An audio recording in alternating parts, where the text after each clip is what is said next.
Hello students. आज हम पिछले लेक्चर में हमने रिवाइज सिंपलेक्स मेथड पढ़ा था। ये बिल्कुल सेम सिंपलेक्स मेथड की तरह ही होता है, बस इसमें एक नई चीज़ क्या होती है कि इसमें जो ऑब्जेक्टिव फंक्शन होता है उसको हमें इक्वेशंस के अंदर इंक्लूड करके चलते हैं, और जो जो जेड है वो अपने आप साथ में चलता रहेगा, और जो लास्ट में जो सॉल्यूशन आएगा वहाँ पे ऑप्टिमल वैल्यू और सॉल्यूशन दोनों साथ में मिल जाएगा। तो इसके अंदर हमने एक एग्जाम्पल किया था, और आज हम इसका नेक्स्ट एग्जाम्पल समझते हैं। इसको जब एग्जाम्पल से आप ज़्यादा से ज़्यादा एग्जाम्पल सोल्व करोगे तो ये बेहतर समझ में आएगा आपको। तो मैं एक क्वेश्चन ले रहा हूँ, मैक्स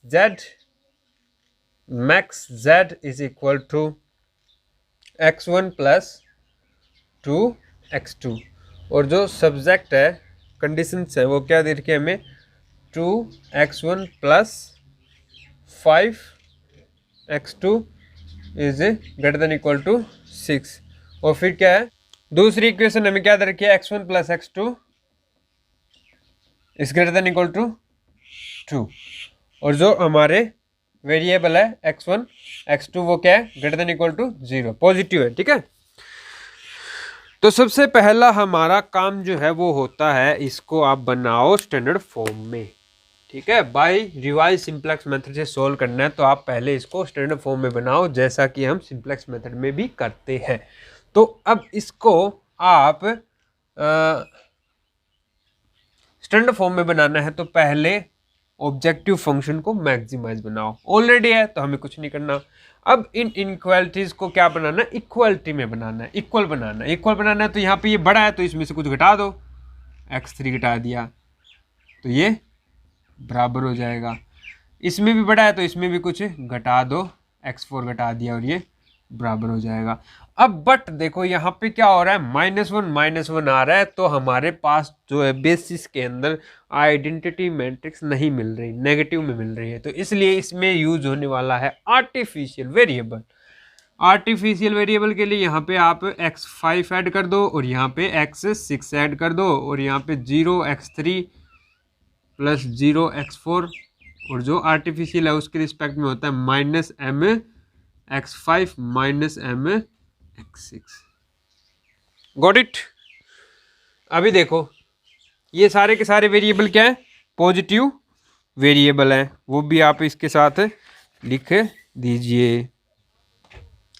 तो हमारी ए मैट्रिक्स क्या होगी, ए इज इक्वल टू 2 5 -1 0 1 0। फिर बी वेक्टर दूसरा रो क्या आएगी, 1 1 0 -1 0 1। ओके, अब थर्ड जो वेक्टर आता है सी कैप में वो -c आता है, तो -c रख दीजिए, यानी कि -1 -2 0 0 m m। ओके, अब हमें क्या निकालनी है, बेसिस बी कैप। तो बेसिस के अंदर जो नॉर्मल हमारे पास जो ए होती है उसमें ये वाली बेसिस होती है, तो वो रख दो 0 0 0 1। जो बी रख दी हमने, इसके करस्पॉन्डिंग हम क्या रखते हैं, सी की वैल्यू, वो है क्या हमारे पास m m, और थर्ड वेक्टर 0 0 1 पुट कर देते हैं जो z के रिस्पेक्ट में आता है। ये हमारे पास b आ गई। अब हमें चाहिए इसका इन्वर्स, तो मैं डायरेक्ट इसका कैप का इन्वर्स रख रहा हूँ, वो है हमारे पास 1 0 0 0 1 0 -m आएगा, -m आएगा और 1 आएगा। ये हमारे पास इस p कैप का इन्वर्स मिल गया। ठीक है, तो हमें हमारा सबसे पहला काम होगा ए कैप निकाल लो, निकाल लिया, फिर आप बी कैप इन्वर्स निकालो, यानी कि जो इनिशियल बेसिस है फॉर रिवाइज सिस्टम की उसका इन्वर्स निकालो। अब सबसे पहला हमारा काम होने वाला है यहाँ पे ZJ माइनस CJ चेकआउट कीजिए कि वो पॉजिटिव आ रहा है या नेगेटिव आ रहा है। अगर वो पॉजिटिव है तो हमारा बेसिस जो सॉल्यूशन है वो इसको मल्टीप्लाई करवा देना b से, और जो सॉल्यूशन मिलेगा वो हमारा बेसिक फिजिबल सॉल्यूशन मिल जाएगा, ऑप्टिमल सॉल्यूशन। अभी देखो हम ZJ माइनस CJ चेक करेंगे, तो ZJ माइनस CJ चेक करना हो तो सब कुछ आपके पास इसमें गिवन होता है, ZJ माइनस CJ। तो आप क्या करोगे, ये वाला कॉलम ले लो, लास्ट वाला M1 और मल्टीप्लाई किससे, इस वाली ए कैप से मल्टीप्लाई करवा दो।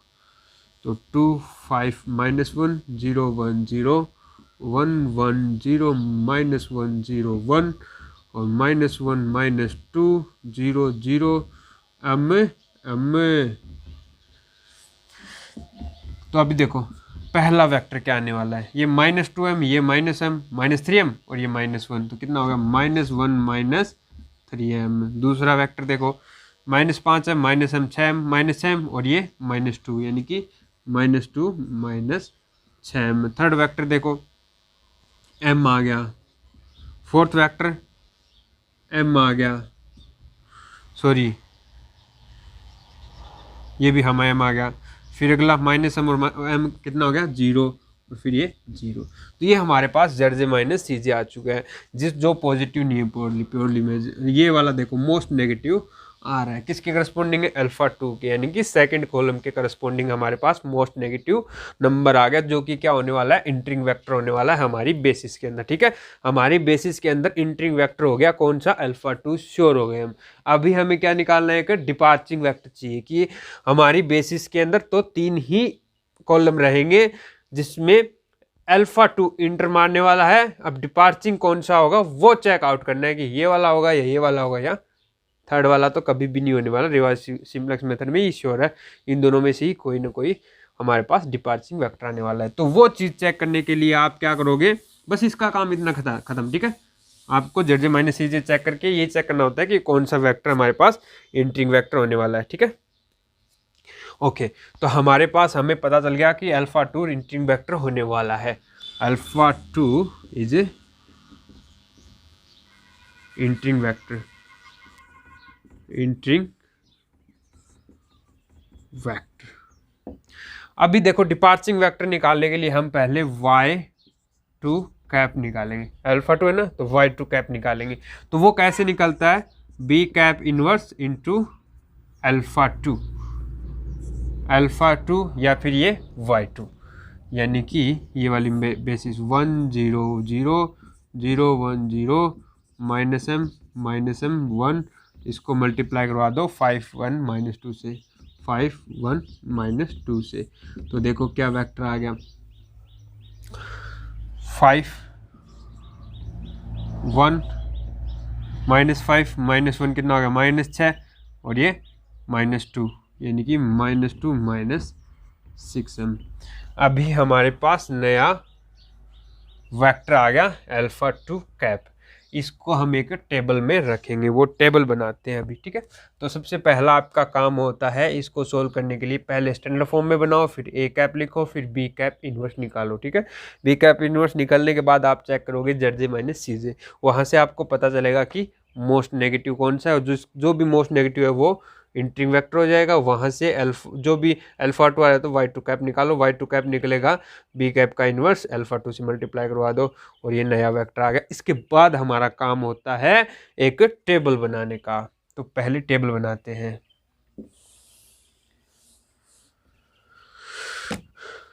उस टेबल में क्या क्या एलिमेंट्स आने वाले हैं वो मैं आपको बता देता हूँ। तो सबसे पहला आपके पास इसमें आने वाला है b कैप इनवर्स, यहाँ पे रख दीजिए। ठीक है, और 0 1 0 -m और 1, और यहाँ पे आप रखोगे x कैप b। तो वो कैसे निकालोगे आप, इस b cap x b cap, तो ये निकालने के लिए b कैप इनवर्स और इंटू b ये रख दीजिए। तो b हमने लिखा नहीं था, b को लिख लीजिए एक जगह। तो b हमारे पास जो है वो है 6 2 और 0 6 2 0 होता है। ठीक है, यानी कि b cap is equal to b और 0 ऐसे रखा जाता है। तो इसको आप मल्टीप्लाई करवा दीजिए a b कैप इनवर्स से, 1 0 0 0 1 0 -m 1 और 6 2 0 6 2 0। तो ये आपके पास आ गया 6 2 -6 -8m ठीक है, तो आप यहाँ पे रख दीजिए 6 2 -8m। और हमारी बेसिस के एलिमेंट कौन कौन से हैं वो भी रख दीजिए यहाँ पे। बेसिस के अंदर है हमारे पास अल्फ़ा, कितना था ये, अल्फ़ा 4 अल्फ़ा 5 और अल्फ़ा 6, अल्फ़ा 5 अल्फ़ा 6 और ये अल्फ़ा 7। ज़रूरी नहीं है, ये हमेशा अल्फ़ा 7 रहेगा ही रहेगा। अभी देखो हम यहाँ पे क्या रखते हैं, ये वाला y कैप 2 आया था, 2 रखोगे, ठीक है। तो ये आया था 5 1 -2 -6। अब ये हमारी टेबल बन गई। अब इस टेबल का यही यूज होने वाला है कि आप चेकआउट करोगे कि डिपार्चिंग वेक्टर कौन सा होगा। क्या डिपार्चिंग वेक्टर के लिए हमें यूज में लेते हैं ये टेबल, बाकी इसका कोई काम नहीं है। अगर आप डायरेक्ट सॉल्यूशन कर पाओ तो कोई डायरेक्ट कर सकते हो। आपको क्या करना है, इसमें इसका भाग देना है। क्या करना है, minimum of X B cap by y2 cap, ठीक है, y2 कैप ऑल पॉजिटिव, ये आपको निकालना है यहाँ पे। यानी कि 6 में 5 का भाग दोगे, 2 में 1 का भाग दोगे, ये काम आपको करना है। ओके, तो यहाँ से देखो मिनिमम कौन सा आ रहा है, ये आ रहा है, ये कोई 1 पॉइंट समथिंग वैल्यू है और ये क्या है 2 है। तो मिनिमम कौन सा है, वो वाला ऊपर वाला। तो किसके करस्पॉन्डिंग है, ये वाली। तो ये वेक्टर क्या हो गया, डिपार्चिंग वेक्टर हो गया। और ये कौन सा था, अल्फ़ा 5, अल्फ़ा 5 डिपार्चिंग है। और ये इसकी जगह आएगा कौन सा, अल्फ़ा 2 क्या है, इंटरिंग वेक्टर है। आगे बात समझे। नई बेसिस बनाओ, तो बेसिस बनाने के लिए मैं आपको एक बहुत ही सिंपलेस्ट तरीका बताता हूँ कैसे निकालेंगे हम नई बेसिस कैसे निकालें। तो देखो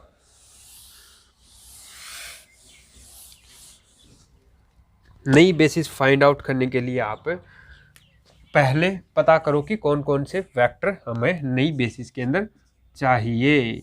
तो नई बेसिस के अंदर हमारे पास आया था ये वाला हट गया था, और ये वाला, और लास्ट में 0 0 1। तो इसको रख दो 5 1 -2। फिर हमारा कौन सा था, ये वाला 0 1 m, और लास्ट क्या था 0 0 1।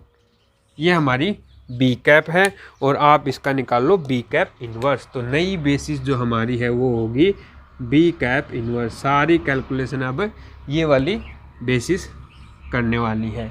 तो आप, मैं डायरेक्ट इसको सोल्व करके लिख रहा हूँ या फिर मैं बुक में से देख के लिख रहा हूँ, या जो भी है आप खुद इसको निकाल सकते हो। 3x3 की मैट्रिक्स है, इसका इन्वर्स निकालना आपको, नथिंग एल्स।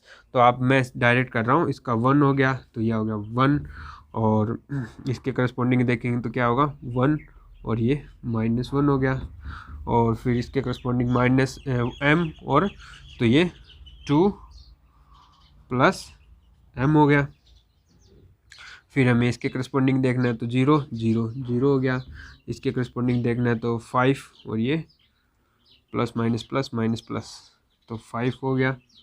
और फिर हमें देखना है इसके करस्पॉन्डिंग, फिर हमें देखना है इसके करस्पॉन्डिंग, तो वो हो गया m, और 5m हो गया ये, ठीक है, 5m हो गया। Plus minus plus minus plus minus, तो -5m हो गया। फिर हमें देखना है भैया इसके रिस्पेक्ट में, तो ये 0 0, तो ये हो गया 0। फिर हमें इसके रिस्पेक्ट में 0 0 0, और इसके रिस्पेक्ट में हो गया 5, ठीक है। ये तो हो गया ये इसका अर्जॉइंट। अब इसका डिटरमिनेंट है इसका 5, ये हो गया 5। तो 5 को आप अंदर मल्टीप्लाई करवा दो, तो हमारे पास बी कैप इनवर्स डायरेक्ट 5 1 1 1/5/5/5, ये हमारे पास बी कैप इन्वर्स आ चुका है। अब पूरा कैलकुलेशन सेम वही रहने वाला है। सबसे पहले क्या चेक करोगे, ZJ - CJ। तो अभी देखो ZJ - CJ वो क्या करते हैं, ये लास्ट वाला कॉलम उठाओ, यानी कि 2 + m/5, फिर -m 1, मल्टीप्लाई करवा दो किससे, ए से, ए कैप से। ए कैप हमारे पास ये रही, इससे आप मल्टीप्लाई करवाओगे, यानी कि 2 5 -1 0 1 अभी देखो ये जो डिपार्च हो जाता है ना, ये वाला वेक्टर हटा सकते हो, इसका कोई काम नहीं रहता है फिर, ठीक है ना। तो 0 फिर क्या है 1 1 0 रख भी सकते हो वैसे, क्योंकि फिर उस दोबारा इंटरिंग में नहीं आने वाला, वो इंटरिंग में आएगा ही नहीं, तो इसलिए वो हम रखते नहीं है जनरली। 0 0 m। अभी इसकी वैल्यूज निकाल लो। अभी देखो इसको मल्टीप्लाई करवाओगे, फिर इसको इससे करवाओगे और इसको इससे करवाओगे, तो वो वैल्यूज़ आएंगी, तो वो निकालनी है आपको। तो मैं यहाँ से डायरेक्ट देख के लिख रहा हूँ वो क्या क्या आ रही हैं, ठीक है। जस्ट कैलकुलेशन है, कर सकते हो आप आराम से। तो वो चीज़ें मुझे नहीं लगता कि आपको मैं करके बताऊँ तो ही समझ में आएगी, वो डायरेक्ट भी आपको आ जाएगी। तो मैं अभी इनकी वैल्यूज़ लिख रहा हूँ, -3 -3m + 1/5, फिर आएगी 0 -m + 2/5 m 6m + 2/5 0। इसने ये वाला वेक्टर रखा है इसने, ठीक है, जो हमने यहाँ से हटा दिया था ना, वही वेक्टर था। देखो पॉजिटिव आया तो इसका कोई काम ही नहीं, पॉजिटिव आया तो हमें मोस्ट नेगेटिव चाहिए होता है, और मोस्ट नेगेटिव हमारे पास ये वाला आएगा, क्योंकि इसमें m के मल्टीपल में नेगेटिव वैल्यू ज़्यादा है, क्योंकि -3 आ रहा है, इसके -2 आ रहा है। तो मोस्ट नेगेटिव क्या आ गया, ये वाला। तो ये हमारा क्या हो गया, इंटरिंग वेक्टर हो गया। ZJ - CJ काम खत्म, सिर्फ हमें देखना है कौन सा इंटरिंग वेक्टर है। तो हमें पता चल गया इंटरिंग वेक्टर हमारा α1 है। तो देखिए इस टेबल को आप हटा भी सकते हो अब यहाँ से, सॉरी ZJ - CJ को हटा दो यहाँ से। तो ZJ - CJ हटा दिया, इंटरिंग वेक्टर कौन सा हो गया, इसे α1 हो गया। अभी हमें निकालना है y1, α1 है ना, तो y1 कैप चाहिए, क्योंकि ये मिनिमम रेशियो निकालते हैं। y1 कैप कैसे आएगा, आप b कैप इनवर्स को किससे मल्टीप्लाई करवाओगे, b α1 से, जो हमारे पास इसमें है। तो ये हमारी b है 1/5 0 0 -1/5 1 0 2 + m/5 -m, और 1 को आप मल्टीप्लाई करवाओगे 2 1 -1 से, 2 1 -1 से। तो ये वैल्यूज़ क्या क्या आ गई आपके पास, ये 1/2/5 आ गया, फिर ये आपका आ गया 1 में से 2/5 गया, यानी कि 1 - 2/5, तो 3/5 आ गया, 3/5 आ गया। फिर यहाँ से क्या आ रहा है 4 + 2m/5 -m -1। तो देखो इसको एलसीएम ले लो, -m -5, तो ये -1 आ गया, और इधर से आ गया -3m/5, तो ये आ गया -1 -3m/5। तो ये हमारे पास नया वेक्टर आ गया, कौन सा, b1 कैप। अब हम इसका मिनिमम रेशियो निकाल लेते हैं। तो मिनिमम रेशियो देखो क्या आएगा, किस किस का, ये y1 कैप और xb कैप। तो सबसे पहले आप xb कैप निकालो। xb कैप कैसे निकालोगे, b cap inverse into b, यानी कि 1/5 -1/5 और 2 + m/5 0 1 -m 0 0 1 को मल्टीप्लाई करवा दो b कैप, यानी कि 620 से। तो हमारे पास इसकी वैल्यू आ गई। सबसे पहले तो आएगा आपका 6/5, फिर आपके पास आएगा 6/5 और 2 में से 6/5 गया, 2 - 6/5, तो 5 दूनी 10 में से 6 गए, 5 में 10 में से 6 गए 4/5, और ये कोई इधर मल्टीप्लाई करवाएंगे, कुछ m में क्वांटिटी आएगी, बट ये काम की नहीं है, क्योंकि हमारे पास ये नेगेटिव आ रहा है। क्योंकि हमें क्या चाहिए, ये इनमें आप इनमें डिवाइड करोगे, ये पॉजिटिव को डिवाइड करना, तो ये नेगेटिव नंबर है, तो इसका डिवाइड नहीं करना। तो यहाँ पे मिनिमम रेशियो निकालना होता है, क्योंकि अब टेबल बनाएंगे, टेबल बना भी सकते हो, डायरेक्ट भी कर सकते हो, मैं आपको डायरेक्ट करके बता रहा हूँ। इसमें आप इसका भाग दोगे, इसमें आप इसका भाग दोगे और मिनिमम रेशियो निकालोगे। जो भी मिनिमम आएगा तो उसमें ये बेसिस में घुस जाना किसके करस्पॉन्डिंग आया। अगर ऊपर वाले करस्पॉन्डिंग आया तो ये वाला वेक्टर जाएगा, अगर इसके करस्पॉन्डिंग मिनिमम आया तो ये वाला वेक्टर गायब हो जाएगा, बेसिस वाला। ठीक है, ओके। तो अभी देखो ये मिनिमम रेशियो निकालना है अपने को। ठीक है, XB/Y1 का, तो पहले 6/5 में 2/5 का भाग दोगे तो आ गया 6/5 में 2/5 का भाग दोगे तो 6/2 आ गया, और 4/5 में 3/5 का भाग दोगे तो क्या आएगा, 4/3 आ जाएगा, 4/3 आ जाएगा। तो ये तो वैल्यू आ रही है 3 और ये वैल्यू आ रही है 1 पॉइंट समथिंग, तो ये वाली मिनिमम है। तो ये किसके करस्पॉन्डिंग आए, इसके करस्पॉन्डिंग आए, यानी कि सेकंड वेक्टर के। तो डिपार्चरिंग कौन सा हो जाएगा, ये B(α2), बी में जो सेकंड वेक्टर वो डिपार्चरिंग वेक्टर हो जाएगा। समझ में आ रहा है कि नहीं आ रहा। टेबल बना के भी समझ सकते थे, उसमें बस कैलकुलेशन ही होती है और कुछ खास वो नहीं होता, सिर्फ इतना ही काम था उसका, टेबल का और कोई काम नहीं है। तो हमारे पास जो नई बेसिस है, नई बेसिस के अंदर इंटरिंग वेक्टर तो α1 है और डिपार्चरिंग वेक्टर क्या है, ये वाला, ये किसके करस्पॉन्डिंग था, ये वाले वेक्टर के करस्पॉन्डिंग था। तो यानी कि α6 हमारा जो आर्टिफिशियल वेरिएबल था वो डिपार्च हो रहा है। जैसे डिपार्च होगा तो आप इसमें से एक ऐप में से इसको हटा सकते हो, कोई दिक्कत नहीं है। डिपार्चिंग वेक्टर का, सॉरी, जो आर्टिफिशियल वेरिएबल है उनका यही काम होता है। तो अभी हम नई बेसिस बनाएंगे, इसका काम खत्म। नई बेसिस के लिए हम पहले B कैप लिख लो। B कैप में कौन कौन सा, α1 आया और α2 ऑलरेडी था और लास्ट क्या है, 0 0 1 है। तो 2 1 -1 5 1 -2 0 0 1। अब आप इसका इन्वर्स निकालो, वो कैप, ये जो मैं बेसिस है यही पूरा काम करेगी। तो इसके करस्पॉन्डिंग निकालेंगे तो 1 आ गया, इसके करस्पॉन्डिंग निकालेंगे तो 1 आ गया, यानी कि -1 आ गया, और इसके करस्पॉन्डिंग निकालेंगे तो -2 और 1, -1 आ गया, ये भी -1 आ गया। ओके, फिर अब इसके करस्पॉन्डिंग निकालेंगे तो 1, तो 1 आ गया, तो सॉरी इसके करस्पॉन्डिंग, सॉरी, ठीक है, तो 5 आ गया, लेकिन यहाँ माइनस आता तो -5 आ गया। फिर हम क्या निकालेंगे, इसके करस्पॉन्डिंग निकालेंगे तो 2 आ गया, 2 आएगा ये पॉजिटिव का, और इसके करस्पॉन्डिंग निकालेंगे तो -4 और ये +5, तो -4 +5 यानी कि 5 - 4 गए 1 आ गया, लेकिन इसके करस्पॉन्डिंग -1 आता है तो -1 आ गया। अब इनके तो 0 0, तो ये आ गया 0, इसके लिए 0 0 0, और 1 के लिए देखें तो 2 में से 5 गया, -3 आ गया,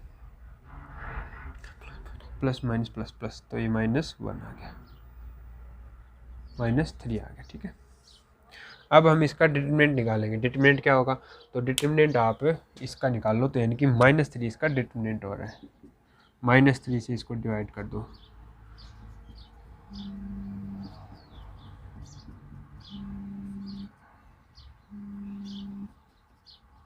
वन। ठीक है, ये बोल रहा है हमारी जो बेसिस है उसके अंदर यहाँ पे -2/3 आएगा। ठीक है, और यहाँ पे -1/3 आएगा, यहाँ पे 5/3 आएगा।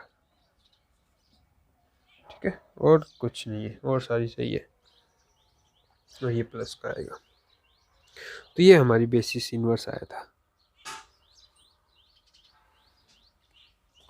अभी आप ZJ - CJ निकालोगे, ZJ - CJ, तो ZJ - CJ कैसे निकालोगे, ये लास्ट जो वेक्टर है 1/3 1/3 और 1 को आप मल्टीप्लाई करवाओ किससे, A से, तो 2 5 -1 0 1 1 0 -1 -1 -2 0 0।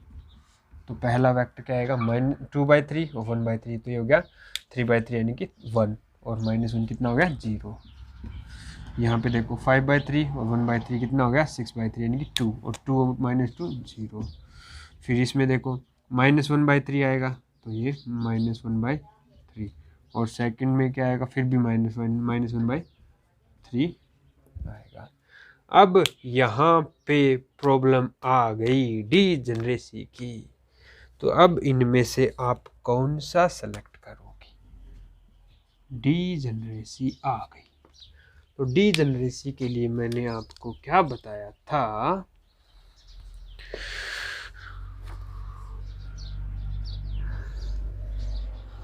मे बी एंटरिंग वेक्टर, ठीक है।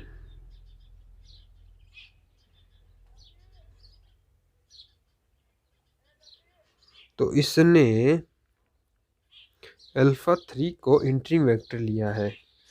तो डीजेनरेसी होती है, तो मैंने जो पीछे मेथड करवाया था उसके हिसाब से इसको सोल्व करने की कोशिश करना, तो आपको पता चल जाएगा क्लियरली कौन सा इसमें लेना चाहिए अपने को। ठीक है, तो यहाँ पे एक बार अल्फा 3 ही लेते हैं। अल्फा 3 को एक बार एंटरिंग वेक्टर लेते हैं। ये वाला एंटरिंग वेक्टर ले लिया हमने। अब डिपार्चिंग चाहिए हमें। डिपार्चिंग चाहिए तो इसके लिए पहले आपको एक्स बी कैप चाहिए। एक्स बी कैप चाहिए, जो कैसे आएगा आपका? बी कैप इनवर्स को बी कैप से मल्टीप्लाई करवाने से इसको आप इस 6 0 से मल्टीप्लाई करवाओ तो क्या आएगा? 2/3 यानी कि 6/3 यानी कि 2, और यहाँ पे -4/3। तो मैं ये डायरेक्ट लिख रहा हूँ आप यहाँ पे। तो ये वेक्टर आ रहा है 2/3, 4/3, 8/3, 2/3, 4/3, 8/3। समझ में आ गया कैसे आया? तो फिर अब ये आ गया, तो उसके बाद हमें क्या चाहिए? एंट्री वेक्टर कौन सा है? 3 है, तो अल्फा 3 चाहिए हमें। तो यहाँ पे आ गया हमारे पास, सॉरी y3 चाहिए, y3 कैप। y3 कैप कैसे आएगा? बी कैप इनवर्स को आप अल्फा 3 से मल्टीप्लाई करवाओ, यानी कि इसको आप मल्टीप्लाई करवाओ ये इस वाले से -1 0 0 से। तो यहाँ पे जो वैल्यूज आने वाली हैं वो आएगी -1/3, 1/3 और -1/3, -1/3, 1/3 -1/3। अभी इसमें क्या करते हैं? हमें इसमें इनका भाग देते हैं, जो y पॉजिटिव है। तो यहाँ पे पॉजिटिव सिर्फ ये वाला है, इनका भाग नहीं देंगे, सिर्फ इसका देंगे। तो इसके करस्पॉन्डिंग हमारा क्या आ गया? मिनिमम वेक्टर, सॉरी डिपार्चिंग वेक्टर आ जाएगा। तो यहाँ पे ये किसके करस्पॉन्डिंग है? अल्फा 2 के करस्पॉन्डिंग। ये जो सेकंड वेक्टर है इसके करस्पॉन्डिंग है। तो हमारे पास ये अल्फा 2 डिपार्चिंग हो जाएगा, ये वाला गायब उड़ जाएगा, और इंटर कौन करेगा? अल्फा 3 इंटर करेगा इसकी जगह। तो नई बेसिस लिख लीजिए इसमें, ठीक है ना? नई बेसिस लिख लीजिए।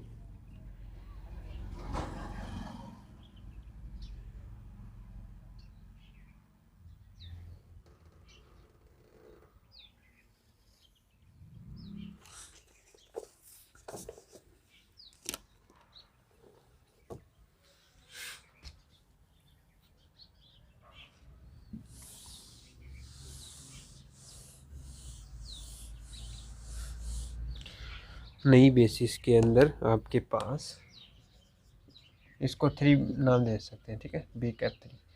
तो अल्फा 1 आएगा, 2 1 -1, ये गायब हो रहा है, ये आ रहा है -1 0 0, और थर्ड क्या रहता है? 0 0 1 रहता ही है। तो इसका आप अभी इन्वर्स निकालोगे, बी कैप इन्वर्स। ये मैं डायरेक्ट लिख रहा हूँ, क्या आ रहा है इसने? 0 1 0 0 1 0, और फिर है -1 5 0 -1 5 0 0 2 1 0 2 1। ये नया बेसिस आ गया हमारे पास। अब हम निकालते हैं ZJ minus CJ, ZJ minus CJ। तो ये कैसे निकालते हैं? लास्ट वाला कॉलम पकड़ो, 0 2 1, हमारी बेसिस का लास्ट वाला कॉलम पकड़ो, सॉरी लास्ट वाली रो पकड़ो, और इसको मल्टीप्लाई करवा दो A से, यानी कि 2 5 -1 0 1 1 0 -1, और -1 -2 0 0। तो यहाँ से क्या आ गया? 2 में से गया 1, और ये क्या आ गया? 0 और 2 और -2, तो ये भी आ गया आपके पास 0। और फिर देखो, मैं डायरेक्ट लिख देता हूँ इसको, 1 0 0 -2, 1 0 0 -2 आ गया, ठीक है? -2 आ गया। तो अभी हमारे पास जो है इंट्री वेक्टर कौन सा आ रहा है, अल्फ़ा 4 आ रहा है, ये वाला इंट्री वेक्टर आ गया। इंट्री वेक्टर आ गया तो अभी आपका काम क्या है, एक्स भी कैप निकालो और वाई कैप 4 निकालो। ये दो चीज़ें आपको फाइंड आउट करनी है। तो हमारी बेसिस ये वाली है, इसको आप करवाओगे बी कैप से मल्टीप्लाई। तो आप इसको बी कैप से मल्टीप्लाई करवा दिए। बी कैप से जब आप मल्टीप्लाई करवाओगे तो यानी कि 6 2 0 से, तो वेक्टर नया क्या आएगा, 2 -6 और 10 4 और 4, और इसको करवाओगे तो अल्फ़ा 3 से मल्टीप्लाई करवाओ। अल्फ़ा 3 हमारे पास क्या है, -1 अल्फ़ा 3 और अल्फ़ा 4, सॉरी अल्फ़ा 4 आ रहा है ना इंट्री वेक्टर, तो अल्फ़ा 4 से मल्टीप्लाई करवाओ। तो 0 -1 0, तो ये हो गया -1 और ये हो गया -5, ये हो गया -2। अब देखो प्रॉब्लम आ गई। अब आप मिनिमम वेक्टर उठाते हो कि इसमें इसका भाग दो और ये जो देखो भाग तो वो पॉजिटिव होना चाहिए, लेकिन यहाँ पे सारे के सारे नेगेटिव आ गए। तो ये ऐसी प्रॉब्लम क्या कहलाती है, अनबाउंडेड प्रॉब्लम कहलाती है। यानी कि अब हमारी जो प्रॉब्लम है, जो मैक्स दिस, ये इसका जो सॉल्यूशन है वो आपके पास ऑप्टिमल सॉल्यूशन नहीं आने वाला। आपके पास जो सॉल्यूशन है वो श्योरली बाउंडेड होगा, क्योंकि हमारे पास जो वाई जो हम डिवाइड करते हैं मिनिमम रेशियो के लिए कि हमारे पास डिपार्चरिंग वेक्टर कौन सा होगा, तो हम मिनिमम लेते हैं, तो वहाँ वाई जो है वो सारे पॉजिटिव, सारे नहीं मतलब कोई पॉजिटिव होगा उनका हम मिनिमम रेशियो लेते हैं। तो यहाँ पे सारे नेगेटिव आ रहे हैं, since all Y J cap are negative, then given LPP has unbounded solution, given LPP as a unbounded solution. तो हमारा काम खत्म, इतना ही ये प्रॉब्लम था। देखो पूरा ताम झाम किया और लास्ट में सॉल्यूशन मिला क्या, अनबाउंडेड। तो ये था हमारी रिवाइज सिंपलेक्स मेथड से एक क्वेश्चन। तो आज के लिए इतना ही, थैंक यू।